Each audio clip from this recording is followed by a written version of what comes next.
अब देखो last class में हम लोगों ने बात करी थी किसकी, आरसी सर्किट की, है ना। और वहां पे हमने आरसी सर्किट में क्वेश्चन सॉल्व किया था टी इक्वल्स टू 0 पे, टी इक्वल्स टू इन्फिनिटी पे, और साथ में हमने बात करी थी किसी टी टाइम की। अच्छा, और उसमें एक चीज और ध्यान रखना है, और रिजल्ट क्या ध्यान रखना है, वहां पे हमने क्या डिफाइन किया था, वहां पे हमने डिफाइन किया था कि हमारे पास एक कैपेसिटर था, कैपेसिटर का कैपेसिटेंस C था, वायर का रेजिस्टेंस R था, और इसको हमने कनेक्ट किया था विद अ बैटरी, बैटरी का EMF E। यहां पे इनिशियली की मेरी वहां पे क्या थी, क्लोज थी, देखो है कि नहीं वहां पे। फिर वहां पे हमने डिफाइन किया था कि t इक्वल्स टू 0 पे, अगर t इक्वल्स टू 0 पे देखेंगे तो कैपेसिटर पे चार्ज भी वहां पे क्या होगा, 0 रहेगा। t इक्वल्स टू 0 पे अगर हम इस स्विच को क्या कर रहे हैं, क्लोज कर रहे हैं, तो याद होगा t इक्वल 0 पे कैपेसिटर पे चार्ज 0 था, लेकिन सर्किट में पास करने वाला करंट वहां पे मैक्सिमम था।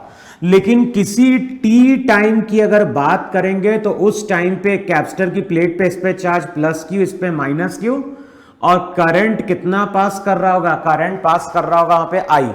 तो किसी t टाइम पे कैपेसिटर पे चार्ज Q आ गया, सर्किट से पास करने वाला करंट कितना है, I है।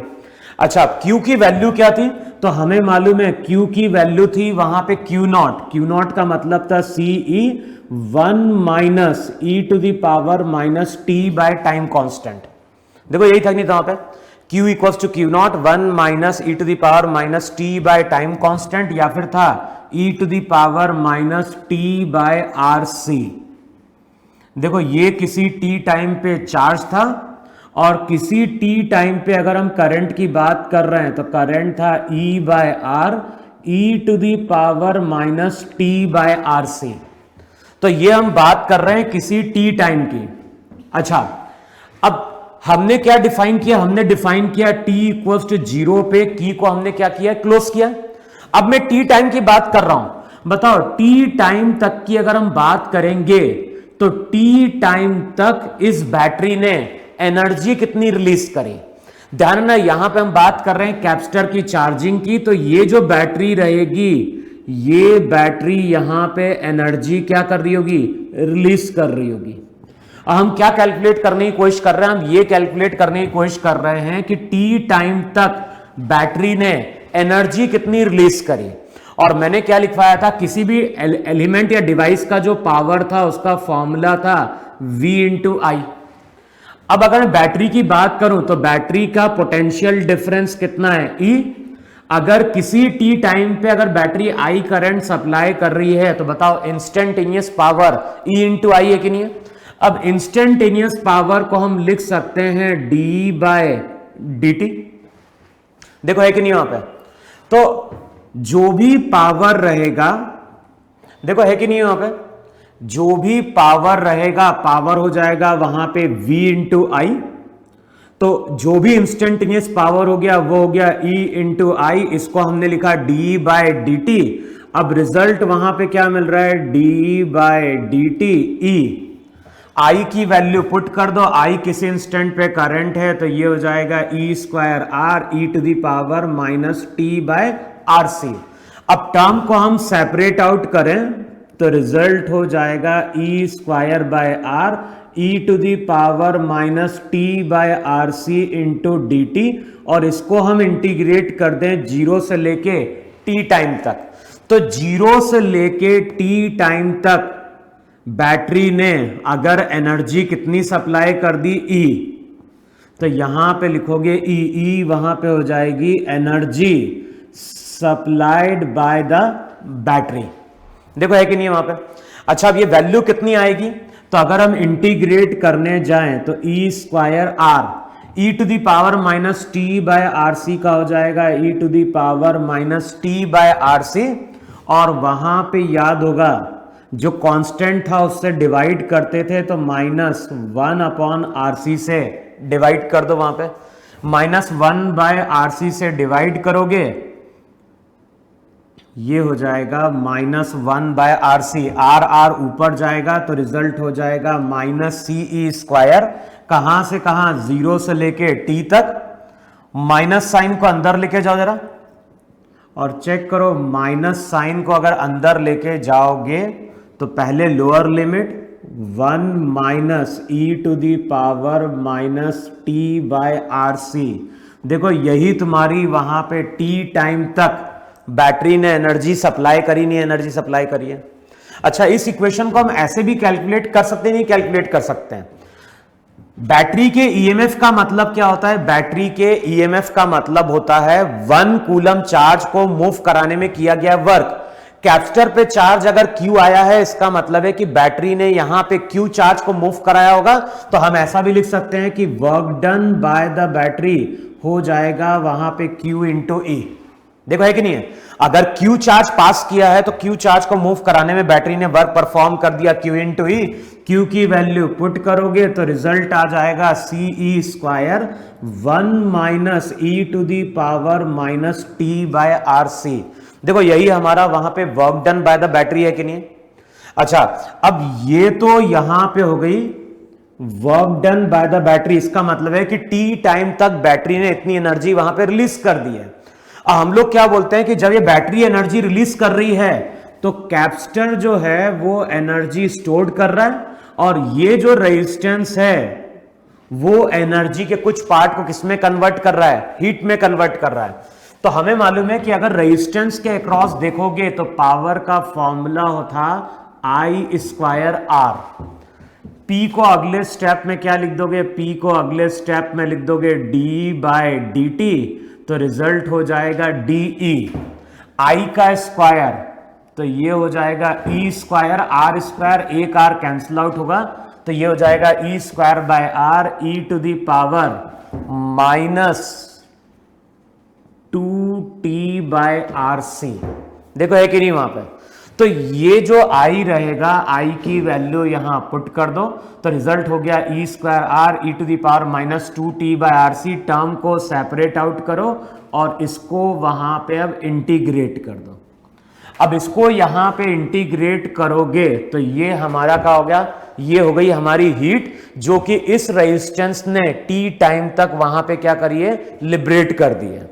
तो टी टाइम तक ये बैटरी ने एनर्जी सप्लाई करी है। जब इसको इंटीग्रेट करोगे तो ये रिजल्ट क्या दे देगा? ये रिजल्ट दे देगा टी टाइम तक जो हीट वहां पे क्या हुई है? लिबरेट हुई है। अच्छा, कैलकुलेट करने जाओगे तो H की वैल्यू क्या हो जाएगी? H की वैल्यू हो जाएगी E स्क्वायर आर, फिर से हो जाएगा E to the power minus 2t by R C.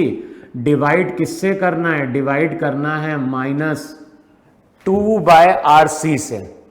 फिर देखोगे R स्क्वायर कैंसिल आउट होगा तो रिजल्ट हो जाएगा CE स्क्वायर बाय 2। देखो चेक करो, आर सी ऊपर जाएगा, आर कैंसिल आउट होगा, सी स्क्वायर बाय 2। इसको इंटीग्रेट करना है 0 से t, माइनस साइन अंदर जाएगा तो 1 minus e to the power minus 2t by are C. ये हो गई इक्वेशन 2। अब टी टाइम तक बैटरी ने इतनी एनर्जी सप्लाई करी, टी टाइम तक इस रेजिस्टेंस ने इतनी हीट जनरेट करी। अब बताओ टी टाइम तक इस कैपेसिटर ने कितनी एनर्जी स्टोर करी है? तो कैपेसिटर ने जो एनर्जी स्टोर करी होगी उसका फॉर्मूला हो जाएगा वहां पे half Q square by C। क्योंकि कैपेसिटर के पास अगर Q चार्ज आ गया है तो उस टाइम तक कैपेसिटर ने जो एनर्जी स्टोर करी होगी वो स्टोर करी होगी half Q square by C।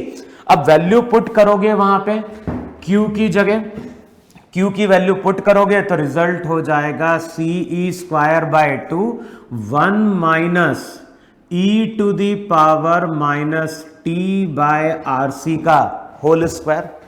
अब हमें क्या करना है? हमें वहां पे इन दोनों इक्वेशन को क्या कर देना है? ऐड कर देना है। अभी तुम्हें करके देखना है। इक्वेशन 2 और 3 को ऐड करो, और जब इक्वेशन 2 और 3 को ऐड करते हो तो वो इक्वेशन 1 के बराबर निकल के आएगा। इन दोनों इक्वेशन को वहां पे ऐड करो और चेक करो रिजल्ट इसके बराबर आ रहा है कि नहीं आ रहा है वहां पे। अब अगर ऐड करने जाओगे इसको H प्लस यू को तो क्या बन जाएगा? ये हो जाएगा CE square by 2 1 minus e to the power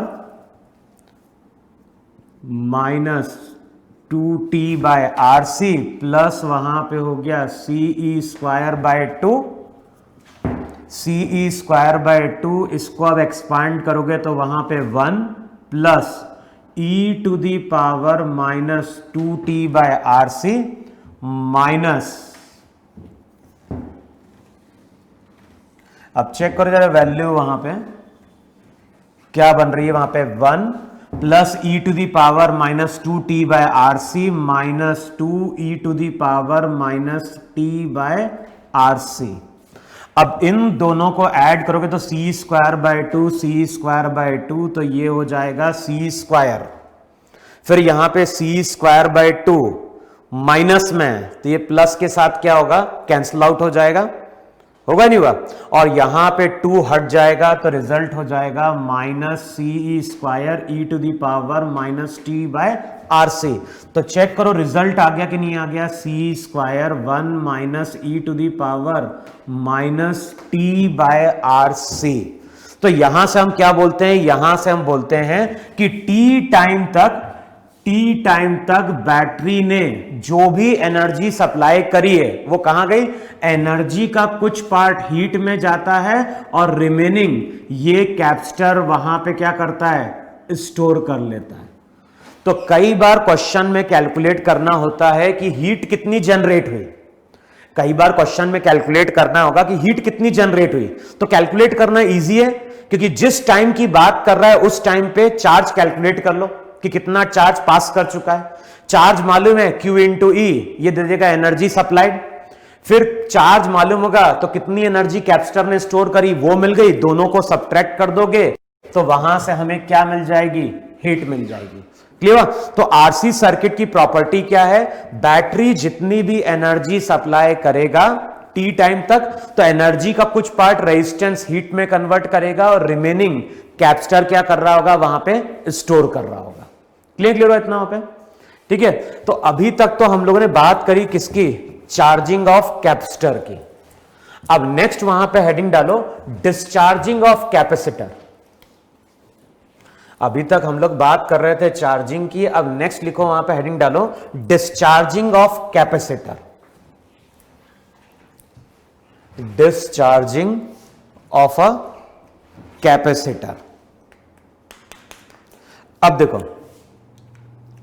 इससे पहले हम लोगों ने क्या डिफाइन किया था, इससे पहले अभी हमने डिफाइन किया था कि यहां पे हमारे पास कैपेसिटर था, वायर का रेजिस्टेंस R, और यहां पे इस कैपेसिटर को हमने कनेक्ट किया था विथ अ बैटरी। बैटरी का ईएमएफ E था, t इक्वल्स टू 0 पे हमने स्विच को क्लोज किया था, और इनफाइनाइट टाइम बाद बोल दे या फिर बोले आफ्टर लॉन्ग टाइम। अब मैं अगर आफ्टर लॉन्ग टाइम देखूंगा तो लॉन्ग टाइम बाद सर्किट में पास करने वाला करंट 0 हो जाता है और कैपेसिटर मेरा फुल्ली चार्ज हो जाता है, और लॉन्ग टाइम बाद जो चार्ज आता है Q0 की वैल्यू वहां पे क्या थी, वो थी C इंटू ई। देखो है कि नहीं वहां पे। अब ये चीज ध्यान रखना है कि इनफाइनाइट टाइम तक बैटरी अपनी एनर्जी क्या कर चुकी है, सप्लाई कर चुकी है, कुछ पार्ट हीट में जा चुका है और कुछ पार्ट कैपेसिटर ने वहां पे क्या कर लिया, स्टोर करके रख लिया है। अब अगले स्टेप में हम क्या कर रहे हैं, t इक्वल्स टू 0 पे जब कैपेसिटर फुल्ली चार्ज हो गया तो हम क्या कर रहे हैं, फिर से t इक्वल्स 0 असाइन कर रहे हैं, और उस टाइम पे हम सडनली बैटरी को क्या कर रहे हैं, रिमूव कर दे रहे हैं। क्लियर। पहले हमने कैपेसिटर को फुल्ली चार्ज कर लिया, जब कैपेसिटर फुल्ली चार्ज हो गया तो हमने अब बैटरी को सडनली रिमूव किया। जिस टाइम पे हम बैटरी को रिमूव करने जा रहे हैं उस टाइम पे t की वैल्यू क्या है, 0 है। अब ध्यान रखना है कि जिस टाइम पे हमने बैटरी को रिमूव किया उस टाइम पे कैपेसिटर मेरा अभी क्या है, फुल्ली चार्ज है, कि कैपेसिटर को एनर्जी रिलीज करने में कुछ टाइम लगेगा। ऐसा नहीं है कि जिस टाइम पे हमने जिस टाइम पे बैटरी को हटाया उसी इंस्टेंट पे एनर्जी बाहर आ जाएगी कैपेसिटर की। तो कैपेसिटर की जो एनर्जी रहेगी उसको रिलीज होने में टाइम लगेगा वहां पे। तो हमने क्या बोला, जिस टाइम पे हमने बैटरी को हटाया उस टाइम पे कैपेसिटर पे चार्ज कितना था, Q0 था। अब बैटरी तो हट गई, अब बताओ यहां पे पॉजिटिव चार्ज का मतलब है कि यहां पे इलेक्ट्रॉन की डेफिशिएंसी है, और यहां पे नेगेटिव चार्ज का मतलब है कि यहां पे इलेक्ट्रॉन की क्या है, एक्सेस है। तो जो भी इलेक्ट्रॉन है वो इस पाथ को वहां पे क्या कर रहा होगा, फॉलो कर रहा होगा। तो जो भी इलेक्ट्रॉन है या जो भी नेगेटिव चार्ज पार्टिकल है वो इस नेगेटिव प्लेट से इस पॉजिटिव प्लेट की ओर क्या कर रहा होगा, जा रहा होगा वहां पे। अब बताओ इलेक्ट्रॉन अगर इस डायरेक्शन में मूव करेगा तो यहां पे नेगेटिव चार्ज कम होगा, और यहां पे जब नेगेटिव चार्ज कम होगा तो ये नेगेटिव चार्ज यहां जाएगा, वो उसके पॉजिटिव चार्ज को भी क्या करेगा, न्यूट्रलाइज करेगा। तो इस केस में अब जो कैपेसिटर रहेगा उसकी यहां पे डिस्चार्जिंग हो रही है। तो सर्किट आरसी है, जो सर्किट है सर्किट आरसी है, लेकिन यहां पे कैपेसिटर की चार्जिंग नहीं हो रही है, यहां पे कैपेसिटर की डिस्चार्जिंग हो रही है। अब चेक करो, इलेक्ट्रॉन अगर इस तरह से जा रहा है तो करंट इसके ऑपोजिट सेट होगा। तो अब मान लो किसी टी टाइम पे कैपेसिटर पे चार्ज क्यू रह गया, और उस टाइम पे जो करंट है सर्किट में वो कितना है, आई है। अब मैं क्या कर रहा हूं, अब मैं उस टाइम पे किरचॉफ लॉ अप्लाई कर रहा हूं यहां पे किसी टी टाइम पे। बताओ किसी टी टाइम पे अगर मैं किरचॉफ लॉ अप्लाई करूंगा तो मैं लिखूंगा हायर टू लोअर, तो मैं लिखूंगा -Q/C। यहां पे हम जा रहे हैं करंट के ऑपोजिट, तो +IR = 0, I की वैल्यू हो जाएगी वहां पे Q/RC। और ध्यान है I मेरा इंस्टेंटेनियस करंट है, और मैंने लिखवाया था कि जो इंस्टेंटेनियस करंट रहता है या तो हम इसको लिखते हैं +dQ/dt या फिर लिखते हैं -dQ/dt। पॉजिटिव साइन लेते हैं जब टाइम के साथ चार्ज इंक्रीज करता है, यहां पे टाइम के साथ चार्ज डिक्रीज कर रहा है तो साइन लेंगे वहां पे नेगेटिव, तो I को लिखो वहां पे -dQ/dt किसके बराबर, Q/RC के बराबर। अब टर्म को सेपरेट आउट करोगे तो dQ/Q = -dt/RC। कहां से कहां इंटीग्रेट करोगे, जब t की वैल्यू 0 तो कैपेसिटर पे चार्ज मैक्सिमम था, t टाइम बाद कैपेसिटर पे चार्ज कितना, Q। 1/Q का इंटीग्रेशन क्या हो गया, log Q। लिमिट पुट करोगे तो रिजल्ट हो जाएगा log Q/Q0, ये हो जाएगा log m - log n, तो ये हो गया log m/n किसके बराबर, ये हो जाएगा वहां पे -t/RC के बराबर। देखो है कि नहीं वहां पे। अब अगले स्टेप में हम log को उधर लेके जाएंगे तो रिजल्ट हो जाएगा Q = Q0 e⁻ -t/RC। तो ये किसी टी टाइम पे कैपेसिटर पे चार्ज होगा, और ये रिजल्ट ध्यान रखना है जब न्यूमेरिकल सॉल्व करते हैं तो कई बार इस रिजल्ट को वहां पे हम क्या कर लेते हैं, डायरेक्ट यूज कर लेते हैं। अब ये रिजल्ट क्या बता रहा है, ये रिजल्ट बता रहा है कि जब टी की वैल्यू 0 चार्ज मैक्सिमम है, और ये मैक्सिमम चार्ज कितना है, C × E। और जब मैं t की वैल्यू इंफिनिटी पुट करूंगा तो e⁻∞ 0, तो चार्ज भी क्या हो गया, 0। इसका मतलब है कि अगर मैं चार्ज और टाइम के बीच का ग्राफ प्लॉट करूंगा तो वो एक्सपोनेंशियली डिक्रीजिंग होगा। देखो है कि नहीं वहां पे। अच्छा, अगर मैं बात करूं यहां पे करंट की, तो करंट क्या हो जाएगा, करंट हो जाएगा वहां पे dQ/dt। अच्छा, डिफरेंशिएट करो, I का मतलब हो गया dQ/dt, Q0 का मतलब C × e⁻। अच्छा ध्यान ना, I को हम क्या लिखेंगे, I को लिखेंगे वहां पे -dQ/dt। तो माइनस साइन पहले से डिफरेंशिएट करोगे तो ये हो जाएगा -CE e⁻ -t/RC का e⁻ -t/RC -1/RC से मल्टीप्लाई होगा। तो जो करंट निकल के आएगा, करंट निकल के आएगा E/R e⁻−t/RC।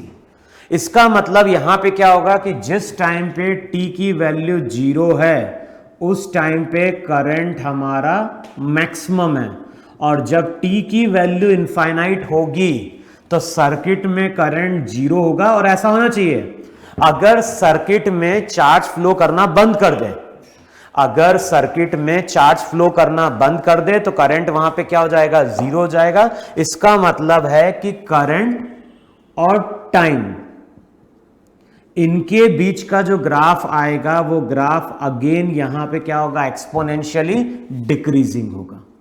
क्लियर है वहां पे? तो जब भी हम कभी ऐसा कोई क्वेश्चन सॉल्व कर रहे हैं कि बैटरी हट गई है और केवल पाथ में कैपेसिटर और रेजिस्टेंस है, तो ज्यादातर क्वेश्चन में वहां पे कैपेसिटर डिस्चार्ज करता है, और कैपेसिटर डिस्चार्ज करेगा तो ये फॉर्मूले तुम्हारे वहां पे क्या होंगे, एप्लीकेबल हो जाएंगे। जिस तरह से आरसी वहां पे टाइम कांस्टेंट है, सेम चीज यहां पे है, तो यहां पे भी आरसी की जगह टाइम कांस्टेंट पुट कर सकते हो और टाइम कांस्टेंट की वैल्यू निकाल सकते हो वहां पे कि वन टाइम कांस्टेंट का मतलब क्या है। वन टाइम कांस्टेंट का मतलब हो जाएगा कैपेसिटर पे चार्ज मैक्सिमम पे कितना रह जाएगा, 37%। करके देख लेना वहां पे कितना आएगा। क्लियर? तो इस तरह से हम जब आरसी सर्किट में कैपेसिटर डिस्चार्ज होता है तो इस इक्वेशन को क्या करते हैं, यूज करते हैं वहां पे।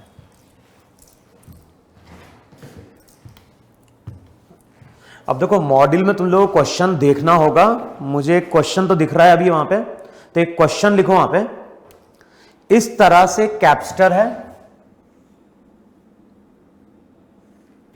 और ये जो कैपेसिटर है इसका कैपेसिटेंस दिया हुआ है वहां पे 25 माइक्रोफेराड। तो कैपेसिटर कैपेसिटेंस 25 माइक्रोफेराड, यहां पे वायर का रेजिस्टेंस 20 ओम है ना। फिर यहां पे एक बैटरी है, बैटरी दी हुई है 12 वोल्ट, और यहां पे एक और दिया है 20 ओम का रेजिस्टेंस, और यहां पे दी हुई है स्विच एस। अब देखो क्वेश्चन में क्या बोल रहा है, क्वेश्चन में बोल रहा है the switch as shown in figure, the switch as shown in figure is kept closed for a long time and then opened at t equals to 0. Then the current in the middle 20 ohm resistor at t equals to 0.25 millisecond is. तो question में क्या बोल रहा है, initially switch को हमने close रखा है लॉन्ग टाइम के लिए। लॉन्ग टाइम का मतलब t इक्वल्स टू इंफिनिटी। अब लॉन्ग टाइम का मतलब होता है कि कैपेसिटर फुल्ली चार्ज हो जाएगा और कैपेसिटर वाली ब्रांच से कोई करंट पास नहीं कर रहा है, तो करंट पूरा इस पाथ को फॉलो कर रहा है, नहीं फॉलो कर रहा है। अब I की वैल्यू अगर चेक करोगे तो I हो जाएगा E बाय R, तो ये हो जाएगा 12/40। 12/40 का मतलब हो गया 3/10 एम्पियर। देखो है कि नहीं वहां पे? तो इनिशियली अगर देखोगे तो इनिशियली 3/10 एम्पियर का करंट पास कर रहा है। अब यहां पे अगर V1, यहां पे V2, तो ये भी V1 ये भी V2, तो इस कैपेसिटर की प्लेट के अक्रॉस पोटेंशियल डिफरेंस है V1 minus V2। V1 minus V2 हो जाएगा I इंटू R, तो V1 माइनस V2। I की वैल्यू पुट करोगे तो ये हो जाएगा 6 वोल्ट, चार्ज हो जाएगा वहां पे C इंटू E, तो C वहां पे 25 इंटू 6, तो ये हो जाएगा 150 माइक्रोकूलम। देखो है कि नहीं वहां पर? तो जो भी तुम्हारा वहां पे चार्ज आएगा कैपेसिटर पे वो आएगा 150 माइक्रोकूलम। अब क्वेश्चन में क्या बोल रहा है, t इक्वल्स टू 0 पे स्विच को हमने ओपन कर दिया, और ध्यान है जैसे हम स्विच को ओपन करेंगे अब इस बैटरी का कोई यूज नहीं है, क्योंकि बैटरी हमेशा करंट सप्लाई करती है क्लोज्ड पाथ में। अगर पाथ ओपन हो गया तब तो बैटरी यहां पे कोई करंट सप्लाई नहीं कर रही है। तो जैसे हम की को हटाएंगे तो ध्यान रखना है अब इस पार्ट का कोई यूज नहीं है। लेकिन बताओ जैसे हम स्विच को ओपन करेंगे तो ये रेजिस्टेंस इस कैपेसिटर के साथ क्या हो रहा है, कनेक्ट हो रहा है, और इस पे पॉजिटिव चार्ज है, इस पे नेगेटिव चार्ज है। यहां पे इलेक्ट्रॉन की डेफिशिएंसी है, यहां पे इलेक्ट्रॉन की एक्सेस है, तो उसी टाइम पे इलेक्ट्रॉन इस डायरेक्शन में फ्लो करना स्टार्ट कर देंगे, और जैसे ही इलेक्ट्रॉन फ्लो करेगा तो यहां पे सेटअप हो जाएगा करंट। अब क्वेश्चन में क्या बोल रहा है, क्वेश्चन में बोल रहा है then the current in the middle 20 ohm resistor, यानी इसी की बात कर रहा है। Then the current in the middle 20 ohm resistor at t equals to, time कितना बोला है, टाइम दिया है 0.25 मिली सेकेंड। अब बताओ वैल्यू क्या निकल के आई वहां पे, जो रिजल्ट था Q equals to Q naught e to the power minus t by are C, यही था ये वहां पे। फिर अगले स्टेप में हमने I को क्या लिखा था, I को लिखा था minus d q by d t, और minus d q by d t लिखते हो तो रिजल्ट हो जाता है Q naught by are C e to the power minus t by R C. देखो यही था कि नहीं था वहां पे। अब अगले स्टेप में हमें करंट कैलकुलेट करना है, क्यू नॉट हो गया 150 into 10 to the power minus 6, R कितना 20, C 25 into 10 to the power minus 6, e to the power minus t, तो ये हो जाएगा minus 25 into 10 to the power minus 3, into हो गया वहां पे क्या आर इंटू सी, आर हो गया 20 और C हो जाएगा 25 इंटू 10 टू दी पावर 6 ऊपर जाके, ये वाली टर्म कैंसल आउट हो जाएगी 25 इंटू 6, तो ये हो जाएगा 2 3 ज़ा 6 2 10, तो चेक करो ये हो जाएगा 3/10। देखो है कि नहीं है वहां पे,